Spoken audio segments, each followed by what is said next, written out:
Fala aí, investidor e investidora, tudo bem com vocês? Como é que vão os aportes? Como é que tá a rentabilidade? Bom, no vídeo de hoje a gente vai falar um pouquinho aqui sobre o fundo de papéis da Vectis, o VCJR11. Ele é um fundo de papéis híbrido, mas que hoje está majoritariamente em IPCA+, com algumas posições centralizadas que a gente vai mencionar aqui na frente. Bora lá?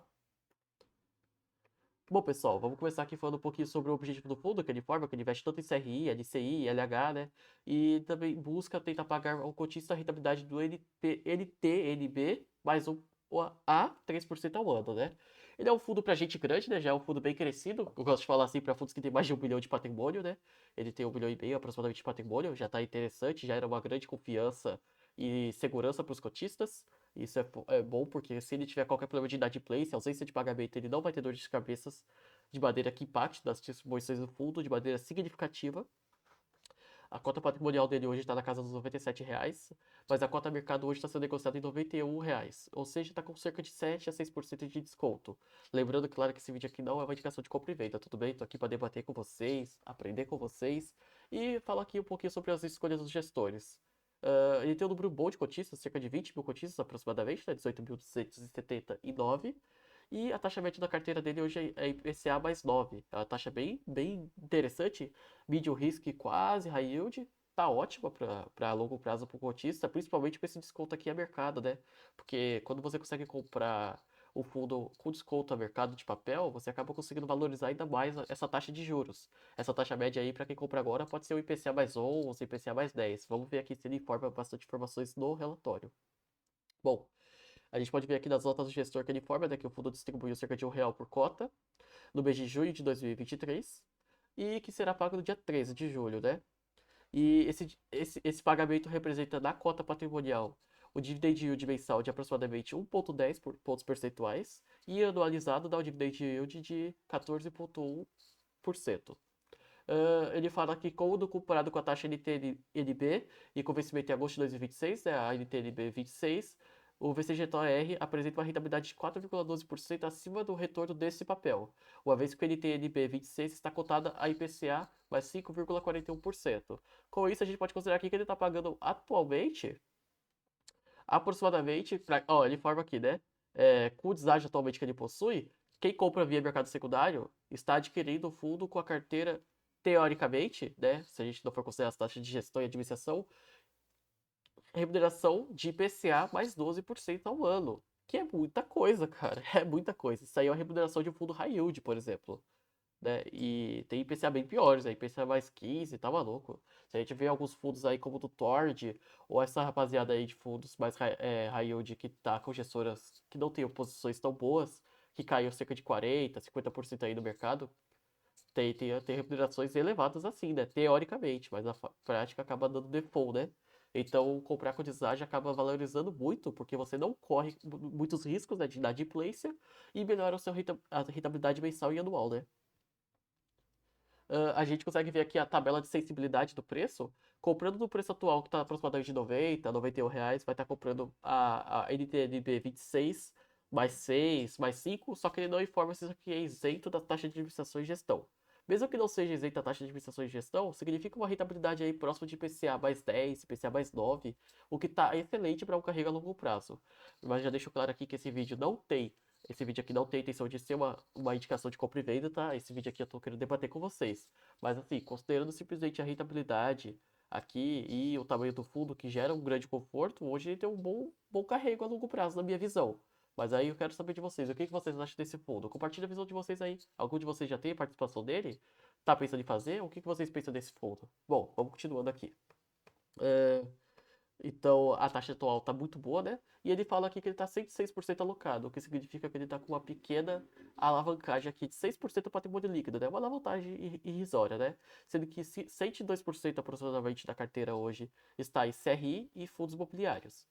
E que 80% do patrimônio líquido do fundo está centralizado em São Paulo, o que é excelente, que gera um maior conforto para o cotista, né? Ele informa aqui que os CRIs representam cerca de 95%, né, do patrimônio líquido do fundo. E ele informa um ponto importante, né? Agora eu vou passar um ponto importante para vocês aqui. Ele informa aqui que o VCJR repassa o IPCA com aproximadamente 2 meses de defasagem. Dessa forma, o IPCA base para a distribuição de junho será o de 0,61 represente a abril de 2023. Vamos lá. Tem um ponto importante aqui que eu vou passar para vocês. Ó, o que você tem que considerar? Existem duas formas de remuneração principal no mercado, que é o regime caixa e o regime competência. Vou dar um exemplo para vocês. Você comprou esse fone de ouvido aqui. Só que você tem duas opções. Você pode parcelar em 10 vezes de R$ 100. O preço desse fone é R$ 100.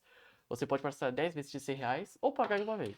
Se você for pagar esse fone à vista, você vai considerar a despesa do regime caixa. Ou você está com uma despesa de R$ 100 e você pagou isso no mês de junho. Logo, você tem a despesa caixa. Você considera isso a presente, a curto prazo. Agora, se você considera o parcelamento, você parcela em 10 vezes, ou de cada mês você vai estar pagando cerca de R$ 10, isso é o regime competência. Significa que a cada mês você vai estar com uma despesa de R$ 10. Existe essa diferença no mercado e isso aí impacta diretamente com a rentabilidade dos fundos. Por exemplo, os fundos de regime competência, em cenários de inflação elevadíssima, ele acaba pagando um dividendo melhor. Ele é bem mais atrativo para investimento. Mas em um cenário de deflação, ele acaba despencando, enquanto os fundos de regime caixa que considera tudo a curto prazo, tudo considera tudo no mês de hoje, considera tudo ao dia de hoje, ele acaba linearizando. Então tem esse risco, e principalmente agora que a gente está tendo deflação, é bem provável que nos próximos 2 meses, no próximo mês, até julho, julho não, julho a gente está agora, né? Até setembro, até agosto, a receita dele esteja bacana, mas para setembro ou outubro começa a cair a receita por conta dessa deflação. Se a gente ver aqui embaixo, a gente pode ver a informação referente à distribuição dele. Eu vou colocar aqui na tela para vocês, ó. Se a gente ver aqui embaixo, por exemplo, quando teve a deflação em 2022, né, dos últimos 3 meses do último governo, ele pagou cerca de 40 centavos, 25 centavos, 15 centavos, ou seja, acaba afetando fortemente a distribuição do fundo, né? Você vê que de R$ 1 ele caiu para mais de 60% de abaixo do patamar de distribuição dele. Então a deflação que a gente teve no mês de julho, que foi negativa de 0,08 pontos percentuais negativo, vai impactar, mas talvez leve 2 meses, né? Com a informação que eles passaram aqui de defasagem da distribuição do fundo, né? Vamos acompanhar como que vai se comportar.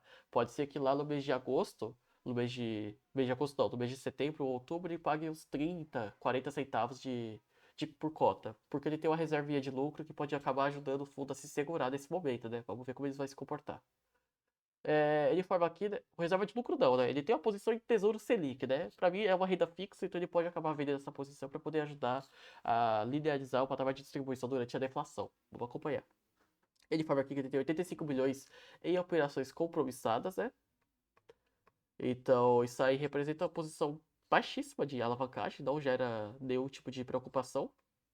E, por fim, ele forma um ponto importante aqui, que gostaria de informar aos cotistas do fundo que a carteira se encontra saudável com todos os compromissos dos seus ativos honrados. Isso é um excelente aviso, porque a gente sabe aí que está tendo uma grande dor de cabeça nos fundos high yield aí, a gente tem algumas gestoras com posições questionáveis em alguns papéis, que hoje está sendo precificado a 50% do valor patrimonial, que, meu, isso aí deve ser comprar um fundo a IPCA mais 30, né?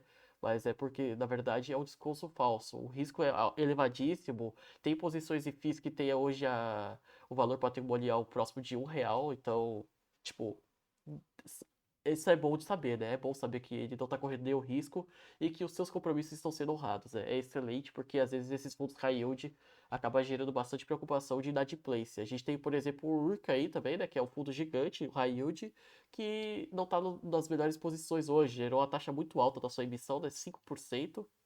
E vamos acompanhando o mercado aí. Eu vou passando mais informações para vocês nos próximos vídeos. Ele tem aquelas informações do retorno de dividendo, né? Ele pagou R$ 1 por cota, equivalente a 93% de CDI. Passa aqui um pouquinho sobre a tabela dos dividendos, né? Que teve a deflação do ano passado e isso derrubou muito a distribuição do fundo. E aqui é o retorno acumulado, considerando desde 2019. O VCJR tem o retorno acumulado considerando os dividendos os dividendos acumulados de 44,5%, enquanto o CDI 30% e o IFIX 13%. Ou seja, o carrega aqui está excelente, né? Eu gostaria de saber aí se você tem participação dele. Você gosta desse fundo? Você cogita ter participação? Conta aí nos comentários o que vocês acham desse fundo. Como eu falei, ele tem uma ótima quantidade de cotistas, o que referencia também sobre a liquidez diária média dele, que é de 2 milhões. Isso é excelente. Facilita para quem quer fazer posição, facilita para quem quer desfazer posição. Ele não gera dor de cabeça e carrego a longo prazo. Porque a cota do fundo hoje que está negociada a R$ 90, você não vai ver amanhã sendo negociada a 60, né? Não vai ter uma queda gigantesca na, no valor patrimonial, no valor a mercado. A, a cota ela se mantém, né? Não varia tanto como a gente tem alguns fundos que varia cerca de valorizar 11, 15% ao dia aí, ou perder valor de 15% ao dia. Aqui tem um pouquinho sobre o resumo da carteira, né? O prazo médio das participações que ele tem, né? De pagamento, a yield média da carteira, que está IPCA mais 9, dependendo de como esteja, hoje a valorização da cota pode aumentar esse preço médio, né? Porque o excelente é você comprar esse fundo com desconto, né? Quando você compra fundos de papel com desconto, eleva a forma de carrego, é excelente, né? A longo prazo. Aqui ele forma um pouquinho os setores, né? Tem residencial, comercial, hoteleiro, que hoje representa cerca de 12%, que é o Hotel Fazano da Vila Olímpia. E os indexadores, que é majoritário IPCA, mas ele tem um pouquinho em CDI hoje, que é 11%, é ótimo, porque o CDI está elevado, então isso aí acaba fazendo talvez que impacte da cota tá recebendo esse dividendo yield mais acelerado. Mas quando o CDI começar a cair, isso aí pode acabar distribuindo e reduzindo um pouquinho o lucro que é transferido aos cotistas, né? Vamos acompanhar se a queda do CDI vai impactar diretamente na receita do fundo, né? Porque é bem provável, porque 12% aí dá uma porcentagem significativa. Ele fala aqui sobre as maiores posições, que é um pouco preocupante na minha visão, é que o Hotel Fazano, por mais que seja o Hotel Fazano, né, que são um dos melhores hotéis do país, representa cerca de 12% da carteira, tem outras posições que representam de cerca de 9 a 8% da carteira. Então, cerca de 30, 25% da carteira hoje está centralizada em poucos credores, o que gera um pouco de preocupação para mim, na minha visão, né? Então, a gente tem que considerar isso aí, que é um ponto importante a ser analisado.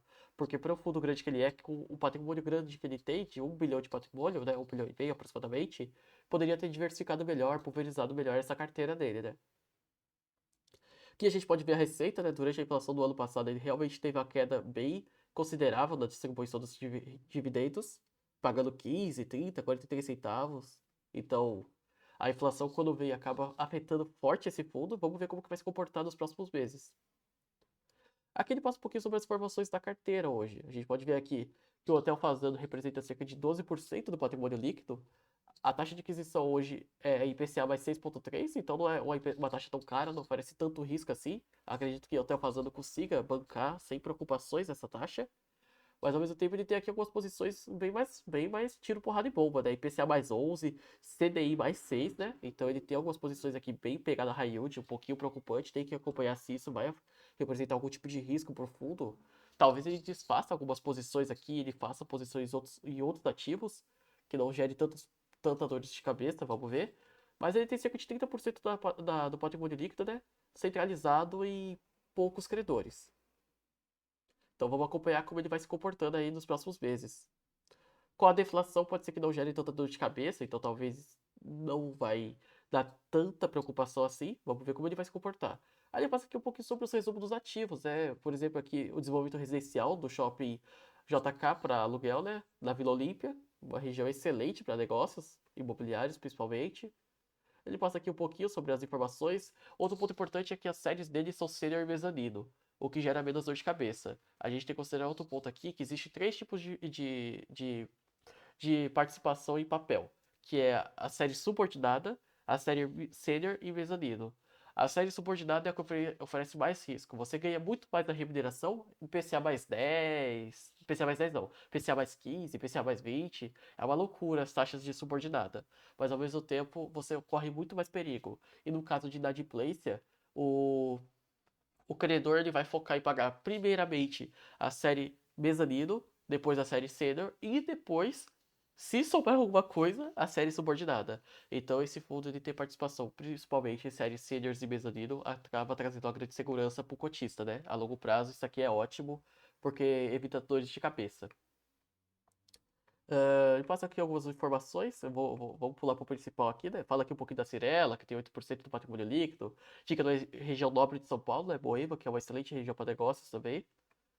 Fala aqui do Hotel Fazano, que representa hoje 12% do patrimônio líquido. Vamos acompanhando para ver como que vai ser, se ele vai diluir essa participação, se ele pretende emitir se chegar no valor patrimonial, o que que ele pretende fazer, né?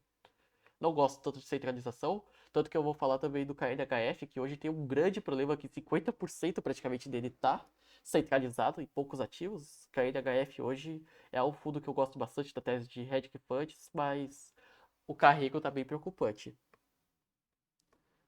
Vamos pro final aqui, que a gente vai falar um pouquinho sobre as taxas.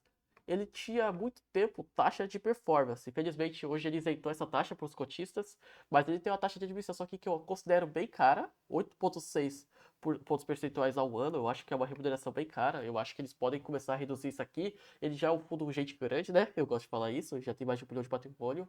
Já está gerando uma boa receita para os gestores e administradores. Eu acho que dá para reduzir essa taxa aí. Vamos ver se eles vão fazer alguma alteração do regulamento posteriormente, nem que seja quando eu chegar em 2 bilhões de patrimônio. Mas pessoal, é isso que eu gostaria de falar do VCJR por hoje. Se esse vídeo agregou em alguma coisa, se meu outro vídeo agregou em você alguma coisa, se você conseguiu aprender comigo, cogita a ideia de se inscrever no canal, deixar seu like, comentar. E eu espero que vocês tenham gostado desse vídeo. Eu vejo vocês na próxima. Valeu, pessoal!